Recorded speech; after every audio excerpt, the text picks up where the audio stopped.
So ayan, kasama natin si Mr. International Philippines Laguna 2024 na napakagwapong si Marvin Diamante. Hi Marvin! Hello po, nabola pa ako ni Pageant Trend. Oh. Kumusta ka ngayon? I'm good. Ito, preparing na for the event, for the big event. Ayan, napakagwapo naman ni Marvin.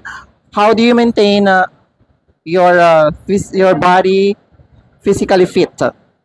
Actually, sa ngayon, hindi namin ma-maintain siya kasi sa pagod, kailangan din namin kumain para at least ma-refill namin yung energy namin. So, yun. And ano naramdaman mo ngayon? Siyempre, pressure is on.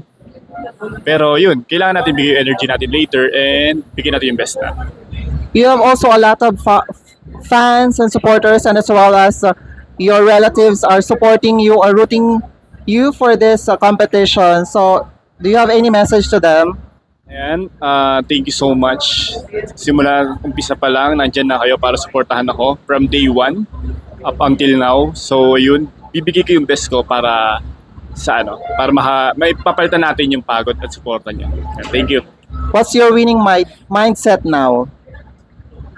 Sa ngayon, kailangan lang enjoy and i-take natin experience as parang gift sa atin para mas maging better person tayo. Yun, isa ka sa mga paborito ng mga pageant media bloggers and as well as sa mga fans ng Mr. International Philippines. Ano yung nararamdaman mo or how do you feel about it?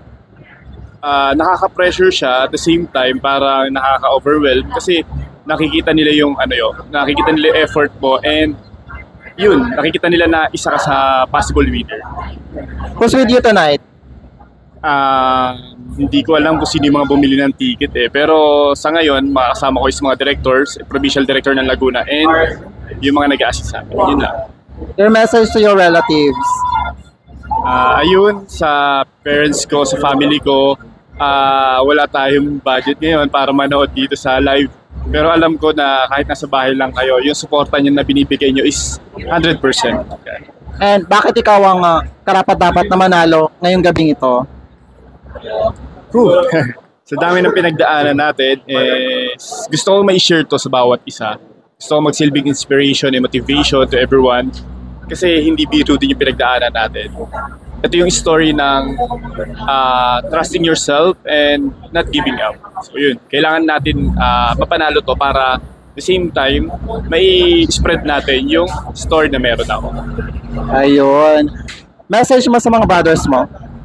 Sorry.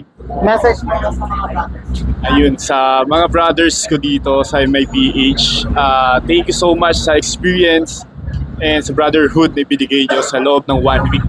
Sobrang memorable niya sa akin and ayun, nag-enjoy talaga ako. Ayun. Maraming salamat Marvin and best of luck later.